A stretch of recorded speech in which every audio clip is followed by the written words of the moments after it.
இது மகிமை நேரம். கர்த்தரும் இரட்சகருமாகிய இயேசு கிறிஸ்துவின் இணையற்ற இன்ப நாமத்தினாலே மகிமை டிவி நேயர்களை அன்புடன் வாழ்த்துகிறேன். மகிமை நேர நிகழ்ச்சியின் வாயிலாக உங்களை மறுபடியுமாக சந்திப்பதிலே மிகுந்த மகிழ்ச்சி அடைகிறேன். நாம் தொடர்ந்து நம்மோடு பேசுகின்ற வேதாகமம் என்ற தலைப்பின் கீழே நாம் தியானிக்க இருக்கிறோம். இந்த உலகம் தரக்கூடாத சமாதானத்தை நம் தேவன் நமக்கு தந்திருக்கிறார். எத்தனை பேர் அதை உணர்ந்திருக்கிறோம்? சமாதானம் வசனம் சொல்கிறது, மத்தேயு 5:9, சமாதானம் பண்ணுகிறவர்கள் பாக்கியவான்கள், அவர்கள் தேவனுடைய புத்திரர்கள் எனப்படுவார்கள். இந்த உலகத்தில் சமாதானத்துக்காக ஒரு கூட்ட ஜனங்கள் ஓடிக்கொண்டே இருக்கிறார்கள். சமாதானம் இல்லை, நிம்மதி இல்லை. ஒரு முறை இப்படித்தான் நான் ஒரு பேருந்திலே பயணம் செய்யும்போது நான் ரொம்ப அமைதியாக அப்படி நான் உட்கார்ந்து கொண்டிருக்கும்போது பக்கத்திலே 2 பேர் அழுது கொண்டிருந்தார்கள். எனக்கு கொஞ்சம் கஷ்டமாக இருந்தது. என்ன இவங்க 2 பேரும் அழுதுறாங்க? கணவன் மனைவியாக அழுது கொண்டிருக்கிறாங்க. ஒரு வயதானவர்கள் தான். சரி, எதற்காக அழுகிறீர்கள் என்று கேட்கும்போது அவர்கள் ஒரு கதையை சொன்னார்கள். எனக்கு 3 பிள்ளைகள், அதிலே மூத்தது ஒரு மகள், அவருக்கு திருமணமாகி 2 குழந்தைகள் இருக்கிறார்கள். 2வது ஒரு மகனும் 3வது ஒரு மகனும் இருக்கிறார்கள். ஒரு நாள் திடீரென்று அவர்கள் ட்ரெயினில் பயணம் செய்யும்போது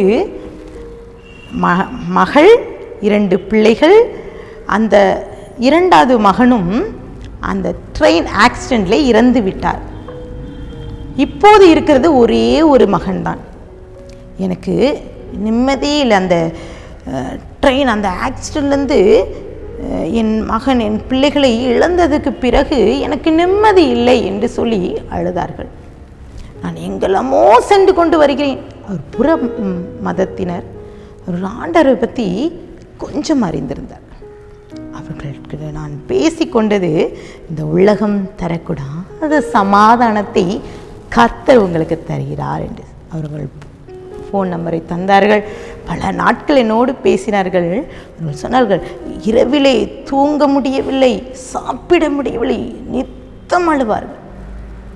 ஆனால் அவர்களுக்கு ஒரு நாள் ஆண்டவர் சமாதானத்தை கட்டளையிட்டார். பிரியமானவர்களே, ஆண்டவர் நமக்கு சமாதானத்தை இருந்து வேதம் புத்தகம், வேத வசனம், ஆண்டவர் ஒரு வார்த்தையாக நம்மோடு பேசி கொண்டிருக்கிறார். உலகம் தரக்கூடாத சமாதானத்தை அவர் நமக்கு தருகிறார். நீதிமொழிகள் 12:20, தீங்கை பிணைக்கிறவர்களின் இருதயத்தில் இருக்கிறது கபடம், சமாதானம் பண்ணுகிற ஆலோசனைக்காரருக்கு உள்ளது சந்தோஷம். பிலிப்பியர் 4:7, எல்லா புத்திக்கும் மேலான தெய்வ சமாதானம் உங்கள் இருதயங்களையும் உங்கள் சிந்தனைகளையும் கிறிஸ்து இயேசுவுக்குள்ளாக காத்து கொள்ளும். கொலோசியர் 3:15, தேவ சமாதானம் உங்கள் இருதயங்களை ஆளக்கடவது, இதுக்கெல்லாம் நீங்கள் ஒரே சரீரமாக அழைக்கப்பட்டிருக்கிறீர்கள், நன்றி அறிதல் உள்ளவர்களாயிருங்கள் என்று சொல்லப்படுகிறது. சில வேளைகளிலே நாம் சமாதானத்தை இழந்து நிற்கிறோம் அல்லவா? வேலை இல்லை, கடன் பிரச்சனை, இப்படிப்பட்ட சூழ்நிலையிலே நாம் என்ன செய்கிறோம்? சிலர் சமாதானத்திலிருந்து குடிப்பழக்கம், இந்த தவறான பாவ பழக்கத்தை நோக்கி சென்றுகிறார். இந்த சமாதானத்தை தருகிற இயேசு, அந்த சமாதானம் எங்கே இருக்கிறது? இந்த வேத புத்தகத்தில் இருக்கிறது. எடுத்து வாசியுங்கள். ஆண்டவர் சமூகத்திலே காத்திருந்து வேத வசனத்தை நீங்கள் வாசிக்கும்போது ஆண்டவர் நம் உலகம் தரக்கூடாத சமாதானத்தை நமக்கு தர வல்லவராயிருக்கிறார். ஒரு முறை ஒரு மகளை எங்களோடு அவங்கள அம்மாவும் அப்பாவும் கொண்டு வந்து விட்டார்கள். ஒரு வாலிப மகள் பாருங்கள், அவர் ஒரு பைத்தியம் பிடித்தது போல இருந்தாள். அவர்கள் அம்மாவும் அப்பா சொன்னாங்க, படித்து படித்து படித்து அவள் முழுவதுமாக அவள் ஒரு எக்ஸாமில் கான்சன்ட்ரேட் பண்ணி எழுதுனா. அவளால் ஏன் பண்ண மார்க் எடுக்க முடியல. அவள் தோல்வியை நினைத்து அவள் டிப்ரெஷனாகி இப்படி ஆகிவிட்டாள். என்ன செய்வது என்றே தெரியவில்லை. எங்களுக்கும் மிக கஷ்டமாக இருந்தது. நாங்கள் அந்த மகளை கூப்பிட்டு அவள் கையிலே இந்த வேதாகமத்தை கொடுத்தோம். ஆலயத்தில் உட்கார்ந்து நீ இந்த வேதத்தை வாசி என்று சொன்ன. அவள் ரெகுலராக ஒரு 5 நாட்கள் கழித்து அவர்கள் பார்த்தோம். அவள் வேதத்தை வாசித்து அவளோட முகம் அவ்வளவு பிரைட்டாக இருந்த அவள் சொன்னான். அந்த மகள் சொன்னான், என்னுடைய கல்வி, என்னுடைய அறிவு, என்னுடைய எல்லாமே குப்பைன்னு நான் உணர்ந்துட்டேன். இந்த வேதம் எனக்கு அநேக காரியங்களை சொல்லித்தந்தது. இந்த வேதத்தை நான் சுமக்கும்போது கர்த்தர் என்னை சுமப்பார் என்று சொன்னார். பிரியமானவர்களே, வேதம் நமக்கு நிறைய காரியங்களை கற்றுத் தருகிறது. ஆண்டோடைய வார்த்தையாக இருக்கிறது. அது சமாதானத்தை நமக்கு கொண்டு வருகிறது. உலகம் தரக்கூடாத சமாதானத்தை உங்களுக்கு தருகிறது. ஆண்டவராகிய இயேசு கிறிஸ்து இன்றைக்கும் நம் மத்தியிலே உயிரோடு இருக்கிறார்.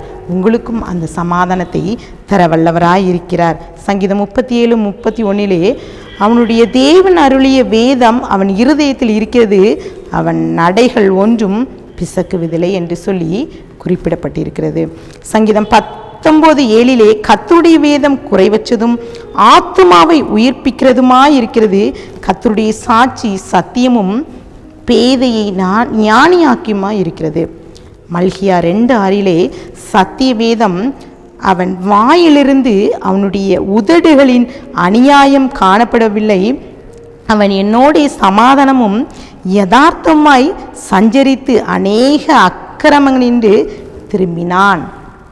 இந்த சத்திய வேதம் அக்கிரமனின்று நம்மை மீட்டு சமாதானத்தின் பாதையிலே நம்மை வழிநடத்தும். கர்த்தர் அப்படிப்பட்ட காரியத்தை நமக்கு தரவல்லவராய் இருக்கிறார்.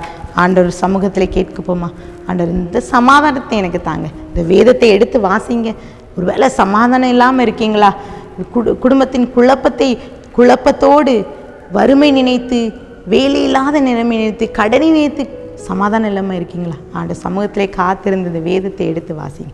கர்த்தர் அந்த சமாதானத்தை தர வல்லவராக இருக்கிறார். எங்களை மூடி ஜெபிக்கலாம். அன்பின் பிதாவே, இந்த வேலையிலும் கூட எங்களுக்கு இயேசுப்பா உம்முடைய சமாதானத்தை வைத்து விட்டு செல்கிறீங்கப்பா. இந்த உலகத்திலே போராட்டம், பிரச்சனைகள், ஆமென், அப்படிப்பட்ட காரியங்கள் எங்களை சூழ்ந்து கொண்டு இருக்கும்போது நாங்கள் சோர்ந்து போய் விடுகிறோமப்பா.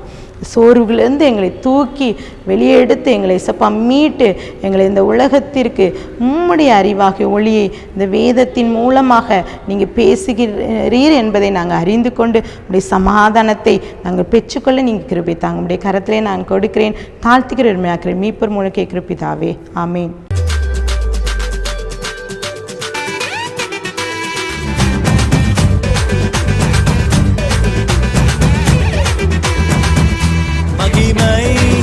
மகிமை